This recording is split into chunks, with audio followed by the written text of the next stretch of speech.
Welcome to the Cheating Secrets channel. We hope you enjoy today's story. I was home alone, feeling sorry for myself, struggling to cope with my forced idleness. It was time to change tactics, from trying to get my job back to restoring my reputation. See, 6 weeks ago, I was a project manager. Once I described my job to my wife as if I was juggling 500 balls at once, trying to make them all hit the ground at the same time. After 20 years, I finally landed in some larger projects and earned more money. But after paying for my children's college education and due to my wife's extravagant lifestyle, the money would have been enough only if I didn't want to die of old age at work. We didn't have much money in the bank, and the lack of income made the situation grim. Yes, I felt sorry for myself. The last project fell apart when the main subcontracting company went bankrupt. I had a friend still working at the company who obtained the minutes of the board meeting where I had convinced them not to go for the cheapest bidder, but it didn't help. If it came down to me or them, the board should have pressured the minutes secretary to verify their decision. I was home alone because my wife Sandra, to whom I've been married for 20 years, had gone to her sister's for the 5th Friday in a row. She asked me if I wanted to go, but, as usual, I refused. Why should I help her sister plan her 15th anniversary? Sure, her sister is fine, but I can't stand that arrogant jerk, her husband. He owns a small but successful manufacturing company that he started with his wife's inheritance. Damn, if he mentioned one more time that it was worth $12 million, I would choke that little toad. My self-imposed exile was interrupted by a doorbell at 21:10. After 3 bourbons, I was slightly befuddled when I opened the door. It was my wife, or so I thought. Had she looked 10 years younger? I smiled when I realized it was Linda, Sandra's younger sister. Now it was obvious, slightly shorter, a bit prettier, and with significantly larger breasts. I greeted her and offered coffee or tea. We chatted briefly. What's going on, Linda?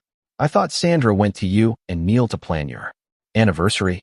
I didn't miss the fleeting embarrassment in Linda's expression. Our anniversary was 4 weeks ago, Dave. Now it was my turn to be embarrassed. Bourbon has many good uses, but enhancing mental sharpness isn't one of them. Instead of making a fool of myself, I kept silent.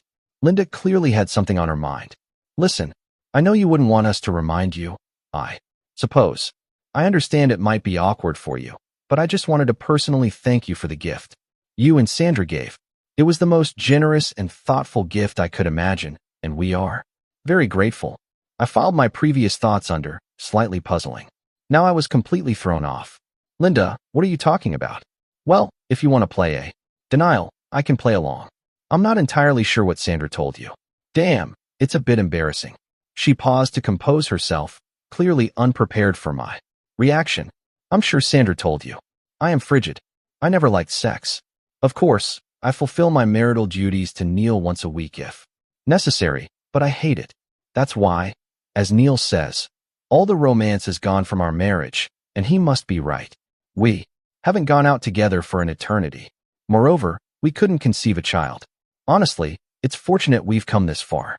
That's why your gift with Sandra meant so much to Neil and me.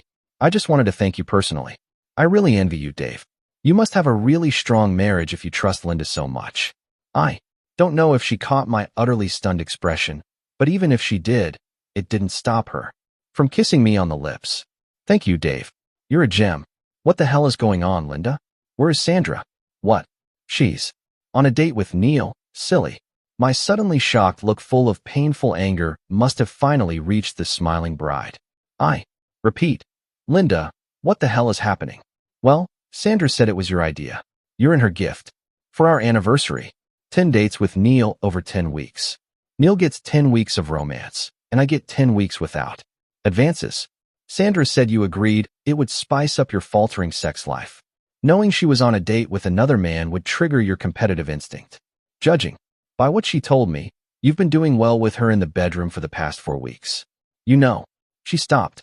I don't know what expression I had on my face, but it was enough for Linda to see that something was clearly wrong. Finally, I regained my mental capacity to hiss and whisper. Sandra and I haven't made love for more than 6 weeks. Are you saying she's on a date now? That bastard, they might have booked a hotel while we were talking. No, dummy, I always insist they come back to our house for sex. What, you mean? They've already done it? Yes, they had sex after their first date. Of course, Dave, you knew. That was the agreement, right? Please tell me you knew. They say a picture paints 1,000 words. From this picture, I walked to the nearest wall and punched a hole in the drywall. Linda was shocked but composed herself while I nursed my hand.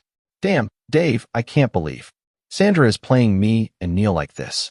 You really had no idea, did you? Her eyes suddenly hardened. We have to stop her. I was several steps ahead of her. I was dialing the number on my phone. Sandra answered on the 6th ring, panting. You cheating scum. Get home now so we can sort this out. Linda told me all about what you've been doing. I can't. Dave, I'm a bit busy right now. Yeah, you're in the very act of destroying our marriage. You've been whining since the kids left home for me to let you stray. Well, the answer was no, then, and it's still a damn no. Just because you found a good way to justify it to yourself doesn't make it right. No, Dave, listen. I'm sorry you had to find out this way, but I made a promise to Neil and Linda, and you always told me I should keep my promises. In 5 weeks it will all be over, and we can return to normal life. If it's a problem, maybe I can ask them if they can release me from my obligation, but it will depend on them. I can't believe this at all. Go home right now. No, Dave, a promise is a promise. Besides, you don't own me, so I can do what I like. Then the call ended. Hurry, Linda, we must get to your house. I must stop this mess. Drive, I've had too much to drink. By the time we arrived, the house was empty. Signs of a hasty departure were everywhere. Linda looked almost as despondent as I did. I have an idea. I'll call Neil and tell him what she's up to. He won't continue if he knows you disapprove. Both their phones went straight to voicemail for the next several hours. Around 2 a.m., I went home. Linda was as devastated as I was, complicit in the betrayal. I made her promise to tell her husband that he doesn't have my blessing to sleep with my wife, and to make it clear she's withdrawing her blessing. The deal was definitely off. By Sunday noon, neither Linda nor I had heard from our spouses. They also didn't answer calls. This gave me enough time to reflect. What else could I have done? Sleep was out of the question. When did our marriage start to decline? As far as I knew, we had a normal, healthy relationship. Nothing indicated that we were heading towards the crash site of this train. By Sunday afternoon, I realized that waiting at home like a petitioner made me feel powerless. I packed a few suitcases and moved to a motel. I hadn't heard from anyone until Linda called at noon on Monday. Dave, Neil came back last night. I asked him where he had been, and he said that after you called Sandra on Friday evening, they moved to a motel. Dave, Neil heard everything when you called. He already knew that you weren't aware of this plan. I asked him why he did it, and he said. She paused and sobbed for a while. He said that I was so lifeless that he wouldn't pass up the chance to get with someone like Sandra. Oh, Dave, it was so hurtful. I made him promise to stop seeing Sandra. I recorded the conversation on my phone, in case you don't believe me. Of course, I believe you, Linda. Keep the recording anyway, it might come in handy. I also went to see Sandra today. She was vile too. She said that if I were the right kind of woman, I could keep my husband in check. That which has always mocked me. I asked her if she had talked to you, and she said she would wait until you stopped freaking out, and crawled back home. Dave, she's planning to deceive you. I'm so upset and confused by all this. I don't know what to do. Don't do anything, Linda. Tomorrow I'm going to a lawyer, maybe then things will become clearer. Well, I must say, visiting the lawyer was not uplifting. Sandra will get half of everything we have. The only gem I got from him came at the very end. At first, I didn't understand what he was trying to say. He explained that the only time he saw a guy come out better in a situation like mine was when the husband had some spicy videos with which he could threaten his wife. Then he asked, rather suggestively, if Sandra's parents were still alive and if they went to church at all, while raising his eyebrows and looking at me. What a guy! On Wednesday, I sneaked into my old house and installed cameras in the bedroom and living room. They transmitted everything to a hard drive I hid in the basement. According to the seller, I only needed to change the batteries and download the hard drive every 4 to 5 days, depending on usage. That night, Sandra finally deigned to send me a message asking when I would return home. I replied that I was out of town for a few weeks. You have a much better chance of catching a mouse if it thinks the cat is far away. It began to Seemed like Sandra didn't care about our marriage. I knew I certainly didn't. I kept in touch with Linda. On Friday evening, she called me and said that Neil hadn't come home. I offered to pick her up, and we went out to dinner. They say misery loves company. We managed to distract each other and had a great time. On the way back to her place, I told her about the cameras I had installed, but made her promise to keep everything secret. I asked her what she would do if she could prove that Neil was cheating on her. She said, probably nothing. I thought if I could confront her with Neil's infidelity, she might become embittered and consider divorce. It was the only way to get back at the bastard, other than smashing his face. I drove past my house and, of course, saw his car in the driveway. Linda cried all the way home and ran out of the car straight to her house. I went to get her and put her in bed and held her in my arms until she cried again. I was eager for Monday, the next safe time to retrieve the video recording. Linda surprised me by calling on Saturday evening. She wanted to meet again to make Neil jealous. I had nothing to lose, so I agreed. After dinner, we went dancing and had a good time. I took her home at 1:30 a.m. even before we arrived. Linda worried that Neil might have used her absence to secretly return to Sandra, but his car was at her house. At 9 a.m. on Monday, I sneaked into my old house and swapped the hard drives and batteries. Still jobless, I was free all day to review them. By the afternoon, I mustered the courage to look. Until then, all this had been somewhat of an academic exercise. Now the evidence was right in front of me. I found myself closing my eyes when the footage of them entering the bedroom came up. I realized the camera was slightly off. It only captured the upper half of their bodies, but the sound was clear. I opened my eyes again, soon after faintly noting his climactic grumbling. When I looked at the scene, they were lying next to each other and talking. I listened. Then I excitedly called Linda and told her to bring her ass to my motel. She arrived within 20 minutes. Linda, you have to see this. Linda grabbed a bottle of wine from the minibar, and I turned on my laptop and started the playback. I started when Sandra and Neil began their post-coital conversation. When are you going to get my little sister served with the papers, Neil? It would be great if we could have a spring wedding. My lawyer was going to file on Monday and serve her Tuesday or Wednesday, darling. I don't want to wait too long. If she can get evidence earlier, I'll screw up this whole prenup thing. Don't you feel sorry for that naive fool? No, just regret staying with the frigid fool for so long. You know what it's like. Trying to stay aroused when the other person just lies there and looks like they hate every moment of it. Sandra gave a strange smile, but said nothing. What about you, Sandy? Do you feel anything for Dave?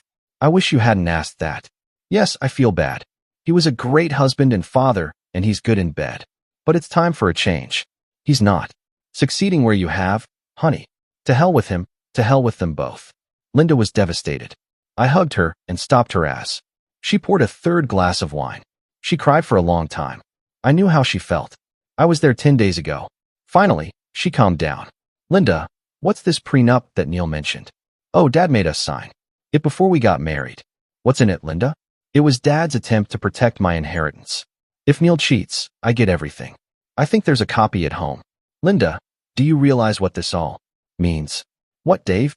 This means that either tomorrow or the next day, you'll be served with divorce papers due to irreconcilable differences. He'll ask for half of the house, half of the bank accounts, and half of the company. How much money do you have in the bank? Last time I checked, it was almost $2 million. Wow. How badly do you want to ruin his life, Linda? As much as I can, Dave. What can you do? Well, it seems to me that if you file for divorce citing marital infidelity, using my video as evidence, he'll walk away with just his shirt, and you'll become a very wealthy divorcee with a huge bank account, a beautiful home, and a $12 million company. Do you want to do this, Linda? With a smile wider than a used car salesman's, Linda laughed. Isn't it obvious? Marry me, darling, marry me. Knowing me for so long, she got the joke and laughed again. We hugged once more before getting serious again. Linda asked, are you sure the video is good enough? Have you watched it all? After admitting I closed my eyes during the indecent parts, Linda insisted we watch it all together. She held my hand to help me get through it. As the sexual parts began, it was like a brainwash. It showed my dear wife and Neil getting undressed. With no attempt at foreplay, Neil and Sandra had sex. The quality was good enough to see her displeased, frowning look. Stay tuned and subscribe to the channel to get the rest of the story.